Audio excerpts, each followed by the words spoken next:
Bismillahirrahmanirrahim. Alhamdulillahi rabbil alamin. Wassalatu wassalamu ala ashrafil anbiya'i wal mursalin wa ala alihi wa ashabihil mujahidin at-tahirin, amma ba'du. Bersabda Rasulullah sallallahu alaihi wasallam, "Iza sarratka hasanatuka wa sa'atka sayyi'atuka fa anta mu'min." Apabila perbuatanmu yang baik menyebabkan engkau bahagia, apabila perbuatanmu yang baik menyebabkan engkau gembira, dan perbuatanmu yang jahat menyebabkan engkau jadi susah, itulah tanda bahwa di hatimu masih ada iman.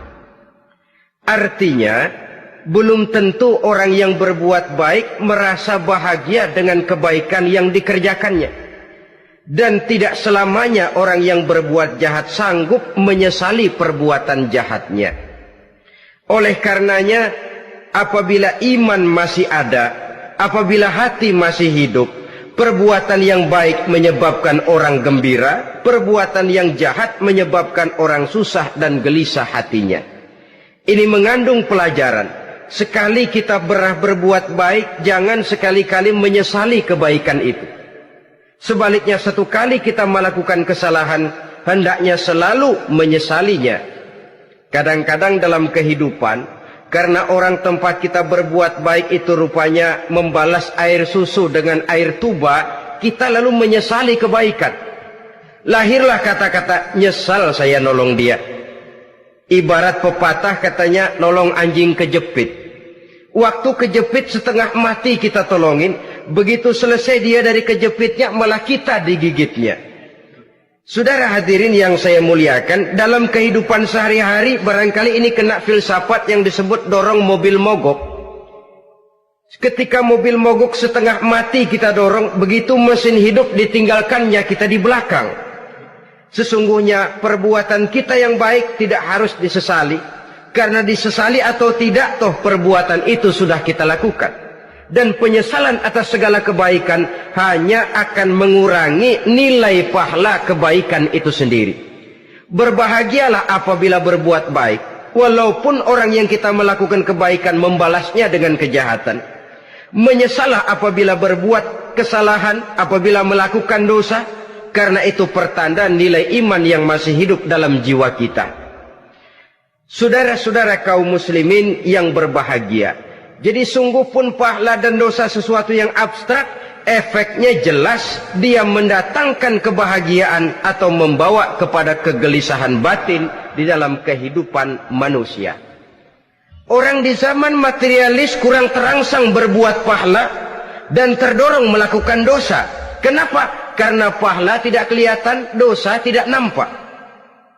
Kalau pahala kelihatan, barangkali nggak kuat kita mikul pahala. Kalau dosa benjol, umpama tiap bikin dosa palanya benjol, barangkali sudah nggak karu-karuan kepala kita. Baik pahala, baik dosa, sesuatu yang tidak nampak oleh pandangan mata zahir, tapi yang punya efek dalam kehidupan ini. Orang yang banyak pahalanya dengan orang yang banyak dosanya, kalau dia berjalan barangkali sulit kita membedakan. Tapi efeknya dalam kehidupan ini jelas adanya. Sesuatu yang bernama pahala kita perlukan, karena hidup tidak berhenti hingga di sini. Sesuatu yang bernama dosa harus kita hindarkan, karena ada kelanjutan sesudah hidup yang sekarang ini. Kehidupan dari satu pertanggungan jawab. Itu sebabnya Imam Ghazali dalam bahasa yang indah sekali berpesan, "Jaddidis safinah fa innal bahra amiq wa khuziz zad fa innas safara ba'id." Perbarui selalu kapalmu, rawat, jaga baik-baik, dandani kapalmu, fa innal bahra amiq, karena sesungguhnya lautan ini sangat dalam. Satu bahasa yang indah dari tamsil terhadap kehidupan. Perbaiki kapalmu karena lautan ini sangat dalam. Artinya, jaga baik-baik hatimu, pelihara iman dan keyakinanmu, karena hidup ini bagaikan gelombang lautan. tempo-tempo air tenang, tempo-tempo ombak menggila dan menggunung. Jaga iman baik-baik karena hidup penuh dengan cobaan dan ujian. Itu maksudnya. Wa khuziz zad fa inna safara ba'id. Dan bawa bekal yang banyak karena perjalanan hidup ini sangat panjang. Perjalanan ini sangat jauh. Kita kalau pergi keluar kota tentu saja membawa bekal. Makin jauh kota yang akan kita tuju, makin banyak bekal yang harus kita bawa. Alangkah sengsaranya manusia apabila dia akan pergi ke satu kota yang jauh, modalnya cuma nekat. Bagaimana nanti di sana sajalah. Tidak membawa bekal sebagaimana yang sewajarnya. Hal yang semacam ini senangnya sih belum tentu, keblangsak dan susahnya sudah kebayang. Itu dalam kehidupan di dunia ini. Bagaimana kalau sudah bicara tentang kehidupan yang akan datang? Karena sesungguhnya hidup ini merupakan satu perjalanan yang sangat panjang. Sejak kita tinggal di alam arwah, pada saat jasad belum lagi diciptakan Allah, ruh sudah diciptakannya lebih dahulu. Sampai kemudian kita pindah ke alam rahim, alam kandungan ibu. Untuk kemudian berpindah kepada kehidupan dunia. Dari dunia ini kita pindah ke alam barzakh. Di sana tinggal kita 100 tahun mungkin, 100.000 tahun mungkin, 1 juta tahun mungkin, menunggu saat datangnya kiamat. Lalu dari alam barzakh pindah kita ke alam akhirat. Satu perjalanan yang sangat panjang. Alangkah malangnya, alangkah sengsaranya jika tahu kita begitu panjangnya perjalanan hidup ini, tidak ada bekal yang kita bawa. Artinya kesengsaraan, kesulitan yang bertali-tali sudah jelas akan menimpa kita. Kalau pergi kita keluar kota membawa bekal uang, membawa bekal makanan, apa bekal yang mesti kita bawa? Apabila kita kembali ke alam barzakh, kembali ke alam kubur, berkumpul di padang mahsyar di akhirat nanti, nasi yang mau kita bawa? Uang yang mau kita bawa? Tentu tidak lagi. Karena kehidupan materialis selesai di atas liang lahat. Bila masuk kita ke liang lahat, disitulah pahala dan dosa memegang peranan yang sangat penting. Maka pada pertemuan malam ini, kita akan bicara tentang pahala dan dosa itu. Saudara-saudara kaum muslimin rahimakumullah. Yang dinamakan pahala, kata Imam Ali Al-Jurjani dalam kitab At-Ta'rifatnya, ma yastahiqqu bihi rahmatu wal maghfiratu minallahi ta'ala. Sesuatu yang pelaksananya berhak untuk mendapat rahmah dan ampunan dari Allah. Dengan kata lain, nilai pahala adalah akibat dari perbuatan-perbuatan di dalam melaksanakan perintah dan anjuran yang ada di dalam kehidupan agama. Apabila perintah dan anjuran kita laksanakan, nilai pahala itu lalu datang. Nah, nilai pahala dalam Islam, menurut konsepsi Quran, Allah menjelaskan, man jaa bil hasanati falahu asyru amsalihha. Barang siapa yang datang membawa satu kebajikan, barang siapa yang melaksanakan satu kebaikan, maka dia akan mendapat balasan 10 kali dari kebaikan yang dikerjakannya. 10 kali ini pun masih dilipat gandakan dengan 7. 7 ini pun masih dikalikan 100. Dan itu pun masih ditambah dengan pernyataan, wallahu yudha'ifu liman yasha'. Allah masih akan melipat gandakan perbuatan baik seseorang yang dikehendakinya. Itulah nikmatnya dalam Islam. Tetapi sebaliknya, wa man jaa'a bisayyi'ati fala yujza illa mislaha. Barang siapa yang melakukan satu kejahatan, dia tidak akan mendapat balasan kecuali sesuai dengan kejahatan yang dikerjakannya. Alangkah rahman dan rahimnya Allah. Orang yang berbuat baik dibalas 10, dikali 7, dikali 100, masih dilipat gandakan pula. Tapi orang yang berbuat jahat tidak akan mendapat balasan kecuali sesuai dengan kejahatan yang dikerjakannya. Ini kan beda dengan sifat kita manusia.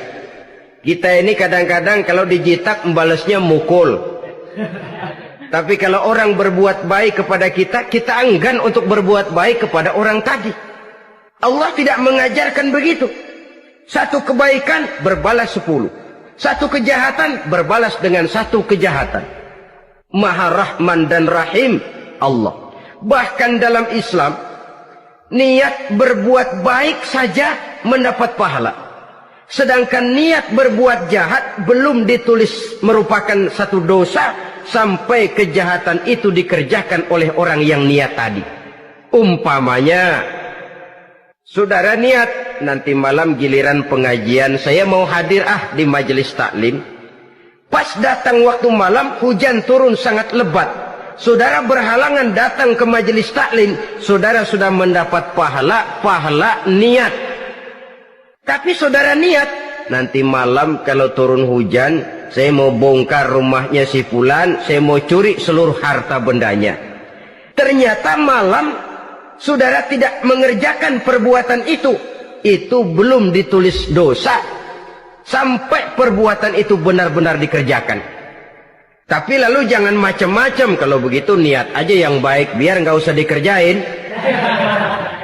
Niat aja pengen ngaji walaupun tidak ada niatan untuk ngaji. Allah lebih tahu tentang apa yang terdetik di dalam hati sanubari kita. Itulah sebabnya sangat dianjurkan orang untuk melakukan segala macam kebajikan, dan dianjurkan orang menjauhkan segala macam bentuk kejahatan, karena dia akan berefek melahirkan dosa dan pahala.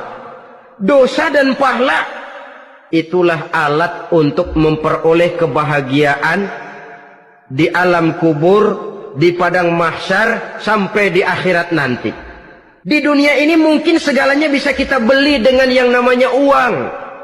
Keamanan kita bisa menyewa petugas untuk menjaga rumah kita.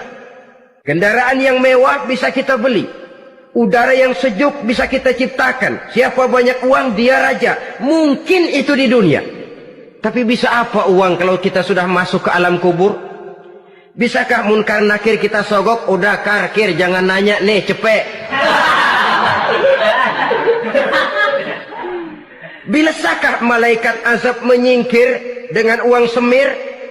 Ternyata tidak. Untuk memperoleh kebahagiaan di sana, nilai pahala.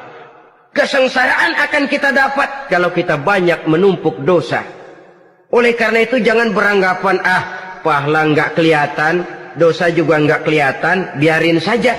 Yang tidak kelihatan ini pada waktunya akan memegang peranan yang sangat penting. Tapi tidak cuma untuk menghadapi hidup di situ, kita lalu harus berbuat baik dan meninggalkan yang jahat. Terutama juga di dunia ini. Toh pepatah bilang gajah mati meninggalkan gading, harimau mati meninggalkan belang. Apa yang akan kita tinggalkan setelah kita mati? Kita ingin jasad kita boleh hancur terkubur tanah, tapi nama kita ingin hidup terus, dikenang orang 100, 1000, bahkan 1.000.000 tahun yang akan datang. Ditulis orang dengan tinta emas dalam sejarah, tercatat kita sebagai orang baik-baik. Saudara-saudara kaum muslimin rahimakumullah. Lalu perbuatan apa yang bisa mendatangkan pahala itu? Saudara-saudara, semua perbuatan yang diperintah dan dianjurkan oleh Allah, yang dikerjakan dengan ikhlas hanya untuk mencapai ridho Allah, mendatangkan pahala. Kadang-kadang menurut pendapat kita remeh, tapi nilainya di sisi Allah besar. Itu pahala. Menghitung pahala itu hak prerogatif Allah. Perbuatan yang ringan Allah mau berikan ganjaran yang besar, itu urusan Allah.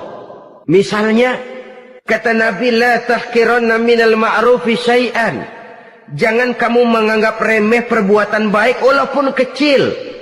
Jangan merasa sulit melakukan perbuatan yang mengandung pahala. Bertemu dengan teman, muka kita cerah, berpahala.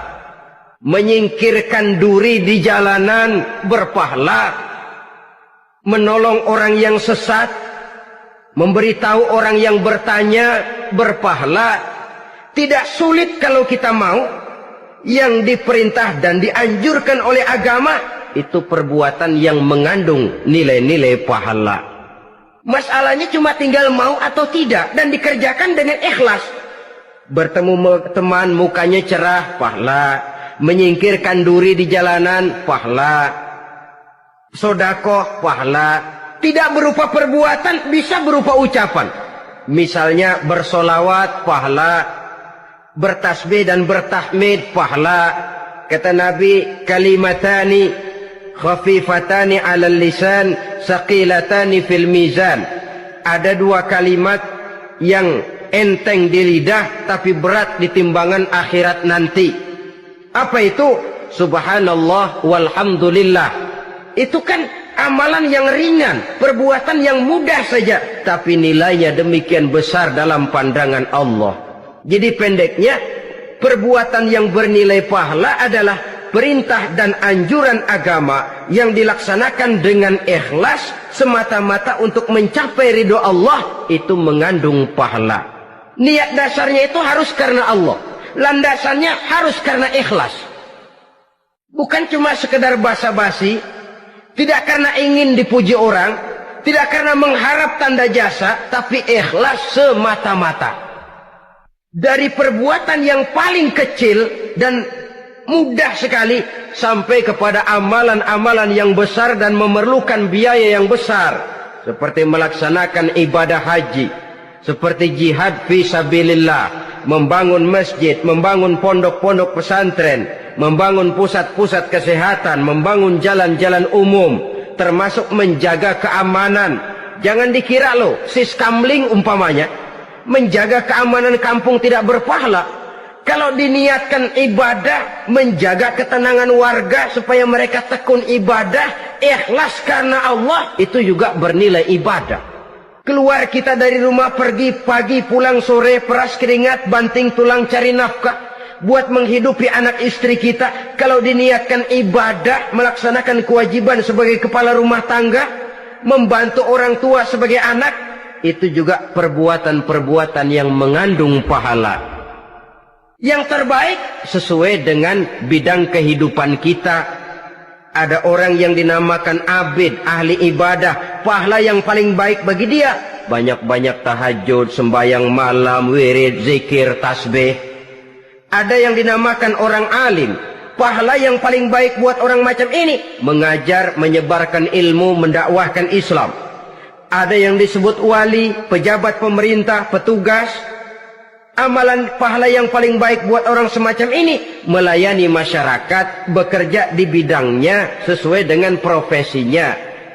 Saudara hadirin yang saya hormati, jadi dengan demikian perbuatan-perbuatan yang mengandung nilai-nilai pahala ini bisa perbuatan yang menurut kita kecil namun punya nilai besar. Apalagi perbuatan besar dengan biaya yang besar, tentu makin besar juga pahala yang disediakan oleh Allah Subhanahu wa ta'ala. Oleh karenanya, kalau kita bercermin dari ayat Quran, hidup ini kesempatan untuk berbuat baik. Huwallazi khalaqal mauta wal hayata liyabluwakum ayyukum ahsanu amala.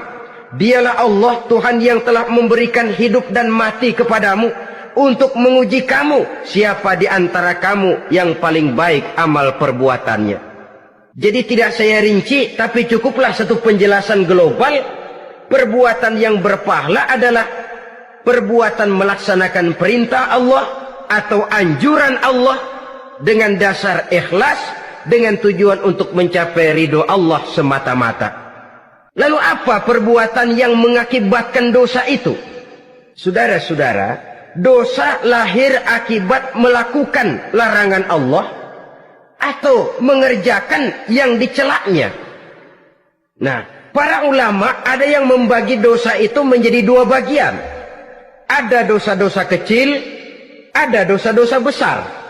Tetapi sebenarnya ditinjau dari segi hakikatnya, kalau sudah melakukan satu kesalahan yang mengakibatkan dosa, jangan dilihat besar dan kecilnya, tapi kepada siapa dosa itu kita kerjakan. Sebab kalau dosa kita anggap satu yang kecil, orang akan terangsang untuk mengerjakan yang kecil-kecil saja. Sehingga dengan demikian, yang kecil pun akan menjadi besar kalau ditumpuk-tumpuk. Sedangkan yang besar bisa saja menjadi kecil kalau selalu diiringi dengan permohonan ampun kepada Allah. Itu sebabnya para ulama sufi, orang-orang tasawuf mengatakan, la saghair ma'al istimrar wala kabair ma'al istighfar.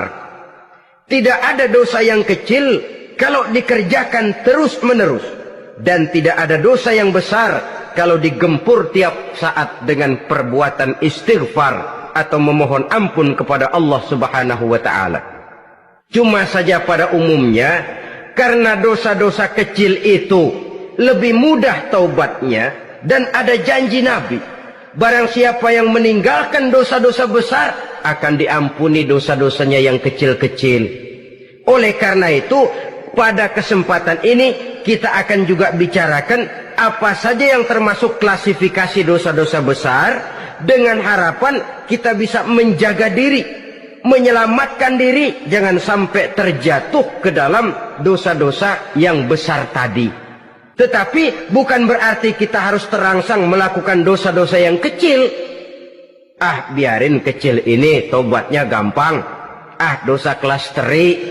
Ah, dosa itu kan tidak kelihatan. Lalu terangsang melakukan perbuatan dosa-dosa walaupun kecil, kalau berlarut terus-menerus dia akan tumbuh menjadi dosa yang besar. Oleh karenanya jangan sampai mengundang pengertian kalau kita membicarakan dosa-dosa yang besar lalu terangsang melakukan dosa-dosa yang kecil, karena bagaimanapun juga dosa kecil dan dosa besar sama dalam arti kepada Allah kita melakukan kesalahan. Dan dosa yang kecil pun kalau bertumpuk, dia akan menjadi banyak. Saudara-saudara kaum muslimin rahimakumullah, ada beberapa jenis dosa-dosa besar. Jenis yang pertama, asyirku billah, syirik atau menyekutukan Allah. Dari sekian deretan dosa-dosa besar, syirik ini merupakan bapak moyangnya dosa. Dedengkotnya dosa itu syirik, menyekutukan Allah. Bahkan dosa yang lain Allah masih mau mengampuni, tapi kalau sudah syirik, menyekutukan Allah, itu sudah satu dosa yang tidak berampun sama sekali. Oleh karena itu tepat pesan Imam Ghazali tadi, jadi di safinah fa innal bahra amik, jaga iman, pelihara akidah, dandani kapal, karena hidup ini gelombang lautan sangat dalam, hidup banyak cobaan. Di dalam hidup di zaman sekarang ini, saudara bisa perhatikan, di mana tensi ekonomi tinggi, lapangan kerja sulit, persaingan hidup makin tajam, sifat egois dan individualis tumbuh di mana-mana, rasa solidaritas sosial menurun, sifat gotong royong musnah. Orang mudah potong kompas, potong jalan. Ingin cepat kaya, ingin cepat naik pangkat, ingin dapat kedudukan. Kadang-kadang akidah pun terjual, akidah pun musnah, jatuh ke jurang syirik pun tidak jadi soal. Itu yang kita khawatirkan. Kalau dosa-dosa yang lain Allah masih mau mengampuni, tapi kalau sudah jatuh kepada syirik, Allah sama sekali tidak akan memberikan ampun. Dalam kaitan dengan ini barangkali tepat sinyalemen Imam Ali itu. Andai kata kemiskinan merupakan satu kepribadian, saya akan membunuhnya lebih dahulu. Artinya memang kemiskinan ini sering mendorong orang kepada jurang kemusyrikan. Tidak tahan menghadapi godaan perut akibat tensi ekonomi yang tinggi, lapangan kerja yang sulit. Iman pun jadilah ditukar dengan 3 liter beras. Akidah pun jadilah dibarter dengan 3 bungkus supermi, dengan pakaian bekas, dengan obat-obatan. Tidak jadi soal baginya mengejar kebahagiaan yang relatif singkat dengan mengorbankan kebahagiaan yang abadi. Persis ibarat pepatah, nyari jarum kampak hilang. Mencari sesuatu yang kecil, yang besar jadi sia-sia. membela perut, mengorbankan akidah. Na'udzubillah summa na'udzubillah. Saudara-saudara kaum muslimin rahimakumullah, ini fakta, ini kenyataan. Dan hal semacam ini tidak bisa diatasi cuma dengan ceramah, simposium, diskusi, seminar. Apalagi Nabi berpesan, solahu ummati bil ilmi wal mal. Umatku hanya bisa menjadi baik akidahnya dengan ilmu dan harta. Itu bahasa Nabi. Kalau bahasa kita sekarang, dengan ekonomi dan pendidikan. Ilmu, pendidikan, ekonomi, harta. Tanpa itu sangat besar kemungkinan kita bisa menjual akidah terjerumus di lembah kemusyrikan. Maka terutama kepada saudara-saudara saya, muslimin yang terpencil jauh dari kota-kota besar, yang kadang dalam kehidupan seharinya imannya sering digoda oleh supermi, akidahnya sering ditantang oleh pembagian beras, pakaian-pakaian bekas, obat-obatan dan sebagainya. Jaga dan bentengi akidah kita. Lebih baik nyawa berpisah dari badan, asal iman jangan berpisah dari hati. Kepada adik-adik saya para remaja, para pemuda di kota-kota besar, yang iman dan akidahnya sering ditantang dengan minuman-minuman keras, fasilitas-fasilitas yang menghanyutkan, yang secara terarah dan praktis sedikit demi sedikit menggiring kita untuk keluar dari nilai-nilai akidah. Hati-hati, jaga baik-baik, sebab intan paling mahal, mutiara paling berharga, tidak lain nilai iman ini. Tergelincir kita daripadanya, jatuh ke lembah kemusyrikan, jatuh ke satu dosa yang teramat besar, yang Allah tidak akan pernah memberikan ampun lagi. Ini dosa besar yang pertama. Yang kedua, qatlun nafsi illa bilhaq, membunuh orang tanpa alasan yang benar. Di zaman kesulitan ekonomi kadang-kadang orang mudah nekat. Tengok saja, kadang-kadang karena pasal uang 100-200 perak saja nyawa bisa melayang. Kadang-kadang karena urusan yang remeh, salah omong, salah ambil, salah ucap, salah pegang, nyawa bisa jadi melayang. Alangkah murahnya nyawa, seakan-akan kita yang punya. Padahal nyawa itu hak milik Allah. Tidak pantas kita merampasnya, tidak pantas kita menghilangkannya dari jasad seseorang. Oleh karenanya, membunuh orang merupakan satu dosa yang sangat besar.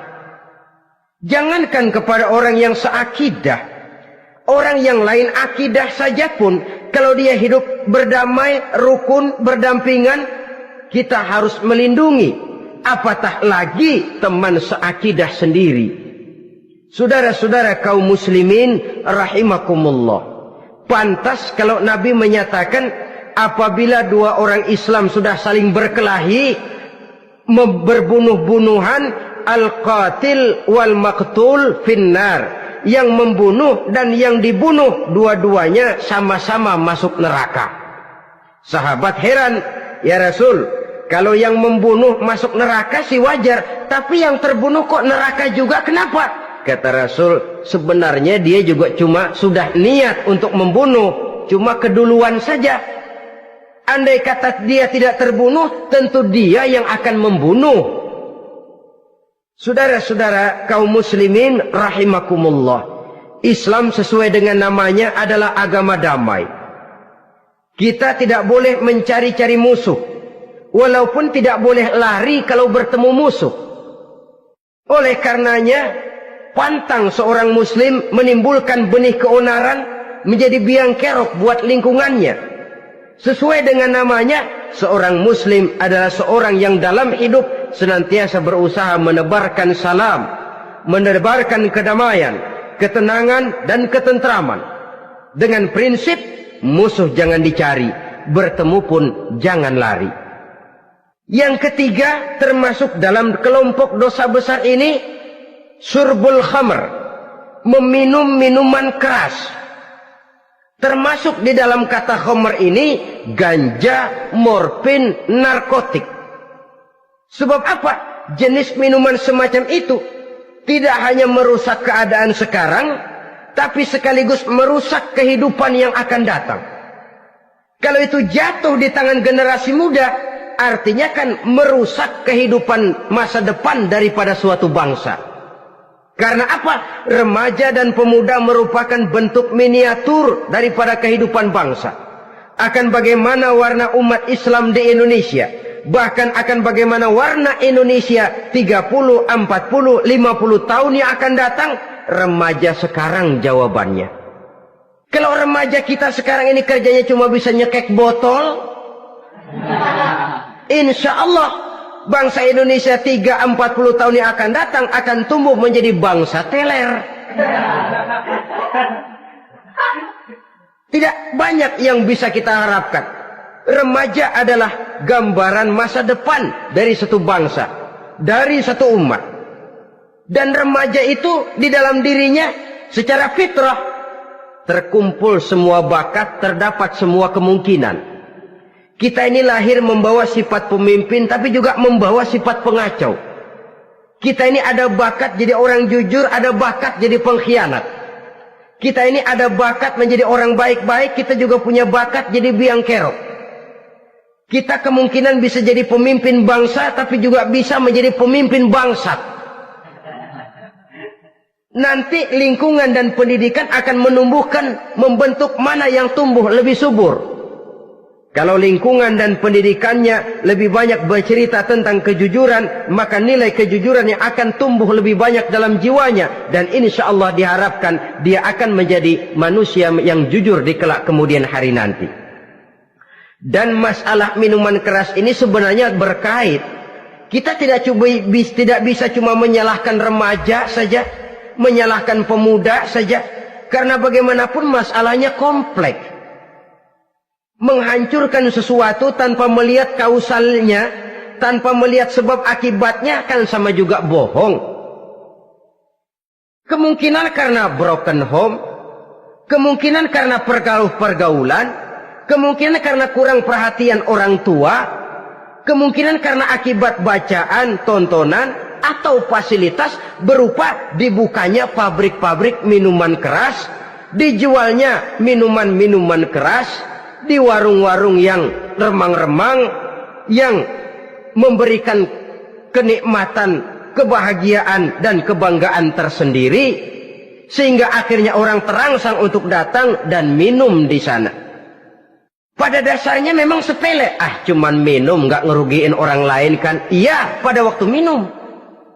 Tapi dikala sudah mabuk, out of control, apapun bisa kita lakukan.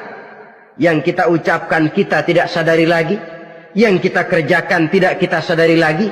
Dikala itu segala macam kejahatan bukan sesuatu yang tidak mungkin untuk kita laksanakan. Nggak ngerugiin orang lain, memang pada saat mau minum. Tapi begitu minum, mabuk, kita bisa merugikan orang lain. Setidaknya merugikan diri sendiri. Pertumbuhan IQ menjadi lemah, semangat kehidupan hilang, gairah kerja menurun, kalau tidak ada sama sekali. Lalu apa yang bisa kita lakukan di dalam kehidupan? Dan akan lebih celaka kalau ini menimpa kehidupan generasi muda kita. Kadang-kadang yang ironi ya, kalau yang orang tuanya mampu barangkali masih tertolong, tapi yang orang tuanya kondisi ekonomi lemah masih kepengen teler juga. Orang tuanya nggak mampu masih pengen mabuk. Dari ganja, morfin nggak dapat, akhirnya kaleng cat diisepin. Yang penting kan bisa teler, mendatangkan satu kebahagiaan tersendiri. Itu sebabnya memang satu kejahatan menurut teori polisi ya, hanya bisa terjadi karena faktor N dan K, niat dan kesempatan. Niat ada, kesempatan ada, jadi orang jahat. Kurang salah satunya, biasanya kejahatan terbendung. Niat ada, kesempatan tidak ada, sulit berbuat jahat. Kesempatan ada, niat tidak ada, tidak mungkin orang jahat. Tapi yang paling dominan sebenarnya niat.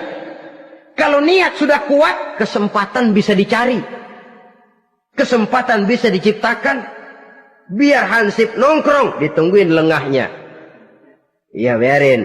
Jam 11 sampai jam 2 matanya melotot, jam 3 dia mulai ngulet, ngempet. Nah, di saat itu saya masuk ke rumahnya. Kalau niat kuat, kesempatan bisa diciptakan. Dan kalau sudah niat, ini masalah hati. Kalau sudah masalah hati, menyangkut soal moral. Moral artinya sudah masuk kepada kehidupan agama. Saudara-saudara kaum muslimin rahimakumullah. Yang keempat yang termasuk jenis dosa besar, az-zina, perbuatan zina. Di zaman pergaulan bebas dengan prinsip free love, free sex ini, tengok sudah berapa banyak gadis-gadis bergelimpangan jadi korban. Berapa banyak bayi-bayi yang lahir ke dunia tanpa tahu kemana dia mesti memanggil bapak. Apakah deretan jumlah korban ini masih harus bertambah lagi? Paling tidak, biarlah yang sudah jadi korban, tapi jangan bertambah lagi hendaknya. Masing-masing kita berupaya menahan diri. Termasuk dalam kategori zina ini, yang merupakan cabang-cabangnya, liwat, homoseks, lesbian, masturbasi. Bahkan masturbasi itu termasuk jenis zina tangan. Dan itu juga merupakan satu dosa. Di samping dosa juga merusak diri. Karena bagaimanapun juga dia akan mengurangi kemampuan daya pikir seseorang. Maka agama memberikan jalan keluar. Pesan Nabi, ya ma'syara syabab, man istata'a minkumul ba'at falyatazawwaj. Hai para pemuda, kata Nabi, barang siapa di antara kamu yang sudah bisa ba'at, yang sudah mampu ba'at. Ba'at itu artinya memberikan nafkah, baik nafkah zahir maupun nafkah batin. Falyatazawwaj, maka hendaklah dia kawin. Jadi yang maksud ba'at ini ya nafkah zahir, ya nafkah batin. Kita kadang-kadang cuma bisa ngasih nafkah batin saja sudah merasa pokoknya kan saya sanggup untuk kawin, lalu kawin tanpa kehilangan, dengan kehilangan pertimbangan. Saudara-saudara, wa illam yastati, adapun kalau dia belum mampu, fa alaihi bisyam, hendaknya dia banyak puasa. Fa innahu lahu wija, karena puasa itu akan merupakan benteng jangan sampai orang memperturutkan hawa nafsunya. Andai kata puasa belum hobi, banyaklah olahraga para pemuda, para remaja. Karena dengan olahraga, pemikiran untuk memperturutkan hawa nafsu agak sedikit terkendali dan energi tersalurkan dalam bentuk yang positif. Pendeknya kreatif, banyak kegiatan. Ini pesan Imam Syafi'i tepat itu. Kata beliau, inni ra'aitu wuqufal ma'i yufsiduh, insala toba wa illam yajri lam yatib. Aku melihat air kalau diam rusak, tapi kalau dia mengalir jernih. Air kalau ngendap, nggak ngalir, nyamuk nyarang di situ, bisa jadi sumber penyakit. Manusia hidup begitu. Kalau nggak punya kegiatan, nggak kreatif, kerjanya cuma ndelohom, ayam-ayam, akhirnya jadi ngerusak. Ngomongin orang, si ano ngapa, ano, kebangetan nggak ngapa-ngapain, orang aja dipontenin, orang diomongin, lahirlah namimah, lahirlah ghibah. Saudara-saudara, air itu kalau ngendap ada aja yang nyarang, tapi kalau dia ngalir, orang ada kesibukan, insya Allah dia tidak akan jatuh kepada sesuatu yang bisa mengundang dosa. Isilah waktu dengan hal-hal yang bermanfaat, karena hidup ini singkat dan tidak berjalan mundur ke belakang. Mundur hancur, berhenti diinjak orang. Sekali melangkah, jangan surut mundur ke belakang. Homoseks, terlepas dari penyakit kejiwaan. Sekarang ini kan sudah ada persatuan kaum gay katanya, meminta perlakuan yang sama dan agar dibolehkan kawin sesama mereka. Secara manusiawi boleh, secara manusiawi kita hargai mereka, tapi dari kacamata agama ini jelas merupakan penyimpangan, dan penyimpangan merupakan suatu dosa terlepas dari pertimbangan manusiawi. Jangan karena terlalu memperturutkan suara manusiawi lalu kita mengesampingkan agama. Termasuk lesbian, wadon karo wadon. Kalau homo itu kan lanang karo lanang katanya. Saudara-saudara kaum muslimin rahimakumullah, ini bukan penyakit baru. Liwat, homoseks sudah dikenal dari zamannya Nabi Lut. Laki dengan laki. Lesbian dari zaman istrinya Nabi Lut. Terlepas dari penyakit kejiwaan, dari segi agama, ini merupakan penyimpangan dan merupakan dosa yang besar.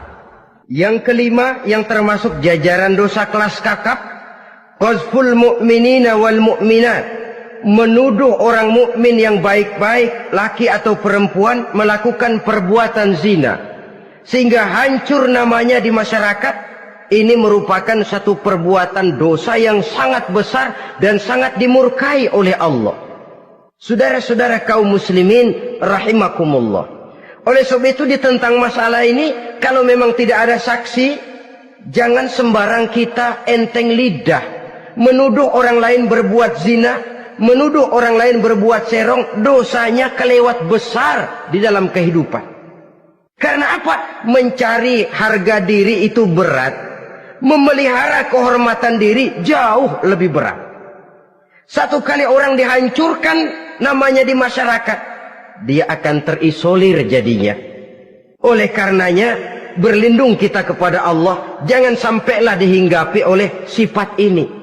Karena sentimen kita kepada seseorang, karena hasad kita kepada seseorang, tidak senang melihat orang lain lebih maju, lalu lidah ini seenaknya saja mengucapkan kata.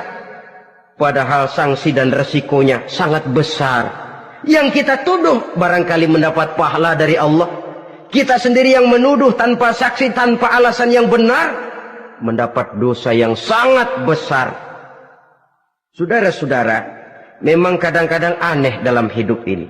Seorang pelacur biasanya bisa menjaga mulutnya di masyarakat, kata-katanya baik, sopan. Kenapa? Karena mulut yang satu sudah tidak terjaga.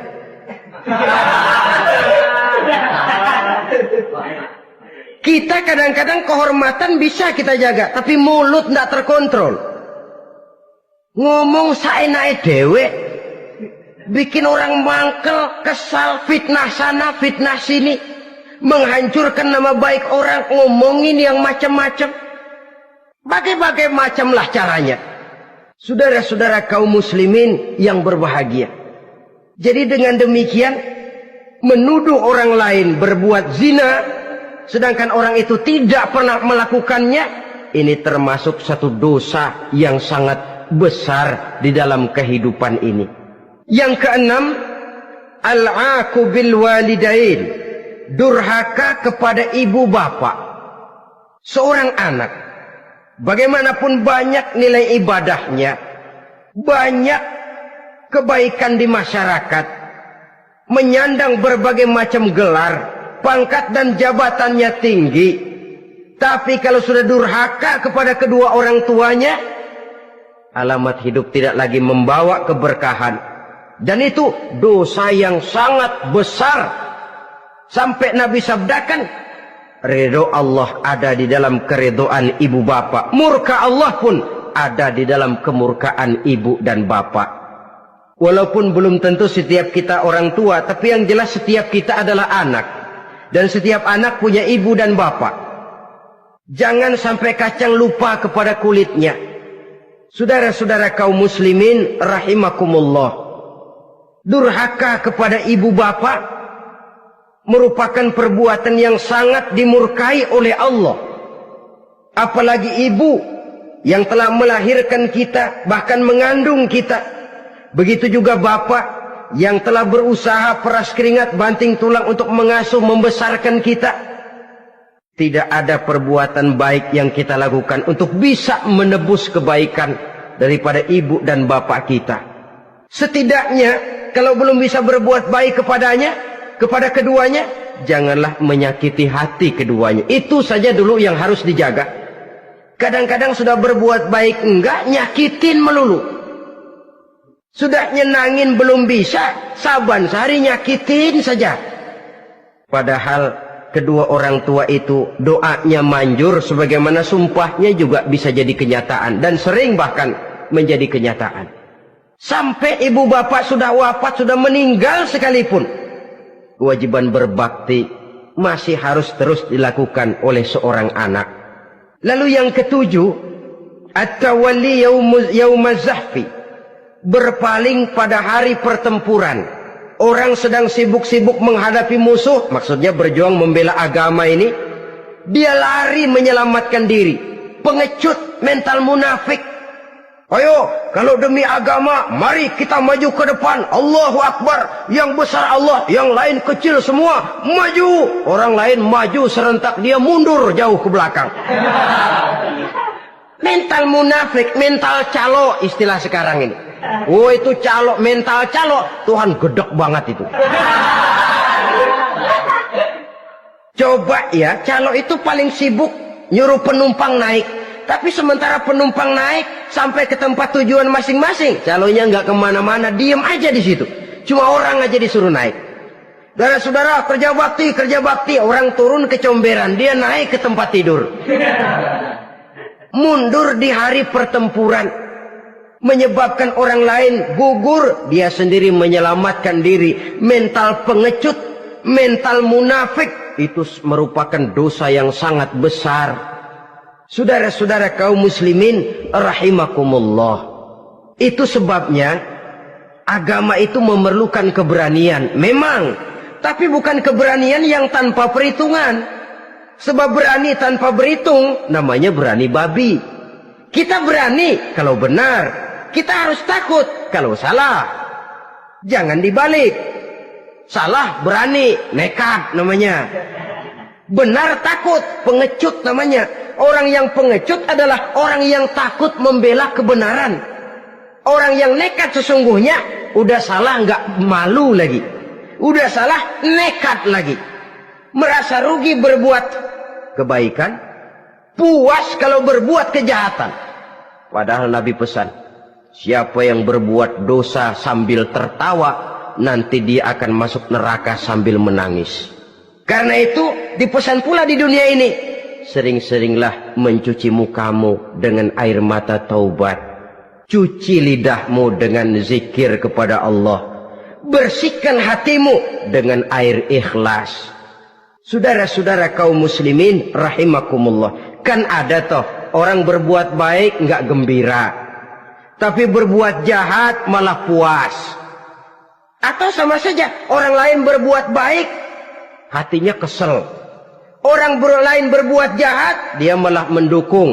Atau orang lain tergelincir berbuat jahat, dia malah girang. Ini kan tidak objektif. Karena yang berbuat baik, orang yang dia keselin, dia nggak seneng. Tetapi karena yang berbuat jahat, orang yang dia senengin, dibenerin juga. Itu nggak objektif namanya. Mundur di hari pertempuran pada saat saudara-saudara kita sedang menghadapi musuh, sikap pengecut yang sangat dibenci Allah. Yang kedelapan, termasuk kelompok dosa besar, aklu malil yatim, makan harta anak yatim. Kadang-kadang ada orang mengeksploitir loh nasib anak-anak yatim. Karena biasanya para dermawan peka kalau mendengar nasib yatim, memberikan santunan. Si yatim belum makan, yang ngurusin udah pada kenyang. Mengeksploitir, memakan harta anak yatim termasuk dosa yang sangat besar. Sehingga Nabi pesan, ana wa kafilul yatim kahataini yaumal qiyamah. Aku dan orang yang menyantuni anak yatim seperti dua jari ini di hari kiamat. Rumah yang paling dimuliakan Allah adalah rumah yang di dalamnya ada anak yatim yang hidupnya dihormati, hidupnya disantuni, keperluannya dicukupi. Maaf saja, tahap kita menyantuni anak yatim ini baru tahap setahun sekali. Kalau Muharram kita agungkanlah, kita besarkan. Lebaran yatim katanya. Kita kumpulkan dana, kita usap kepala yatim, kita kumpulkan beras. Kita bagikan hari itu. Perkara bulan depan kelaparan, kita tutup kuping. Perkara bulan berikutnya dia kelaparan, kita masa bodoh. Bahwa di bulan Muharram kita santuni yatim piatu itu sudah baik. Tapi akan lebih baik lagi kalau kita sanggup menjadi bapak asuh mereka, memikirkan sekolah mereka, ada kontinuitas. Kalau mereka diasuh oleh orang lain, lalu bertukar agamanya, berpindah akidahnya, kita ngomel habis-habisan. Tapi kita ada kemampuan, kita tidak mau berbuat semacam itu. ya sama juga bohong namanya. Saudara-saudara kaum muslimin rahimakumullah, orang yang menyantuni yatim mendapat pahala besar, tapi orang yang mengkorup harta anak yatim dosanya juga sangat besar. Berhati-hatilah kalau kita diberikan kepercayaan oleh masyarakat untuk mengurus anak-anak yatim, karena pahalanya besar, resikonya juga besar. Yang kesembilan, syahadatuz zur, sumpah palsu. Sebab sumpah palsu ini menggunakan nama Allah untuk sesuatu yang tidak benar. Nama kita saja dibawa untuk yang tidak benar, kita jengkel. Nama kita dipalsukan untuk sesuatu yang tidak baik, kita kadang-kadang jengkel. Tidak puas jengkel, menuntut melalui saluran hukum. Kenapa? Nama saya dicatut. Bagaimana lagi kalau nama Allah kita pakai untuk bersumpah, sumpahnya palsu, menguntungkan kita, merugikan orang lain, Allah murka betul. Maka sumpah palsu termasuk deretan dosa-dosa besar. Apalagi yang ke-10, aklur riba, makan riba alias renten. Ini kan yang cepat mendatangkan uang. Kadang-kadang kalau yang bikin riba itu orang awam barangkali, ya masih kita maklumin. Kadang-kadang penyakit ini datang menimpa mereka juga yang kita kenal kebaikannya. Bahkan suka datang ke musola, rajin ke masjid. Kadang-kadang riba masih dimakannya. Karena ini cara cari duit paling enak. Duit utuh, tambahnya terus masuk. Na'udzubillah summa na'udzubillah. Itu yang diibaratkan dalam perjalanan Mi'raj waktu Nabi diperlihatkan neraka. Orang perutnya sebesar rumah dililit ular, diseret-seret itu hancur perutnya, dibulatkan lagi, diseret lagi, hancur lagi, dibulatkan lagi, terus menerus begitu. Dia berteriak, mengerang, mengeluh, mengaduh kesakitan. Nabi tanya, itu apa Jibril? Itu contoh dari umatmu yang suka makan riba Muhammad, makan renten. Saudara-saudara, ini kan mencekik leher orang. Orang sedang kesulitan, kelihatannya sih baik, menolong. Tapi di belakang menolong itu nyekek. Di belakang nolong itu nyekek. Dan nyekek itu sebenarnya tujuan utamanya. Orang yang menjalankan riba pada dasarnya tidak punya peri kemanusiaan kok. Kalau dia kelihatannya mau menolong, kelihatannya motifnya mencari untung di belakang itu. Jauh dari kemanusiaan. Yang ke-11, saudara-saudara, termasuk jajaran dosa besar itu qat'ur rahim, memutuskan silaturahmi. Marah, hobi sama marah. Kalau 3 hari nggak marahan sama orang, ngebet palanya. Selalu nyari gara-gara. Kalau udah marah berlaku perpanjangan waktu. Tahun, 2 tahun, kadang-kadang seumur hidup. Saudara hadirin yang saya muliakan. Apalagi mengurangi timbangan termasuk kelas dosa besar. Makan suap termasuk dosa besar. Semir menyemir dosa besar. Apalagi bunuh diri. Nah ini, bunuh diri dosa besar. Kadang-kadang karena sulit nekat, daripada hidup susah mendingan mati sekali. Apa dikira kalau mati urusan selesai? Belum. Termasuk memotong anggota badan sendiri, dosa besar. Kayak belum lama ada kesulitan ekonomi, mau lebaran, alat vitalnya dipotong. Berita-berita koran, itu pun dosa besar. Nah kan badan saya sendiri, ya badanmu sendiri, tapi yang ciptakan Allah, yang berikan Allah, kenapa mesti dipotong? Karena kesulitan ekonomi, alat vitalnya sendiri dipotong. Ya namanya alat vital, kalau sudah nggak ada yang vital kan hampa hidup ini. Tapi lalu kehilangan pertimbangan. Saudara-saudara kaum muslimin, karena itu di hadapan segala macam kesulitan, jangan sampai kita kehilangan pertimbangan lalu terjatuh ke dalam dosa-dosa besar ini. Mudah-mudahan Allah selamatkan kita dari segala macam bentuk dosa besar, sehingga diampuni segala dosa yang kecil, dan digerakkannya kita untuk hidup melakukan kebaikan yang membawa pahala yang sebesar-besarnya. Ini sajalah pertemuan kita saat ini. Terima kasih atas segala perhatian. Mohon maaf atas segala kekurangan. Wassalamualaikum warahmatullahi wabarakatuh.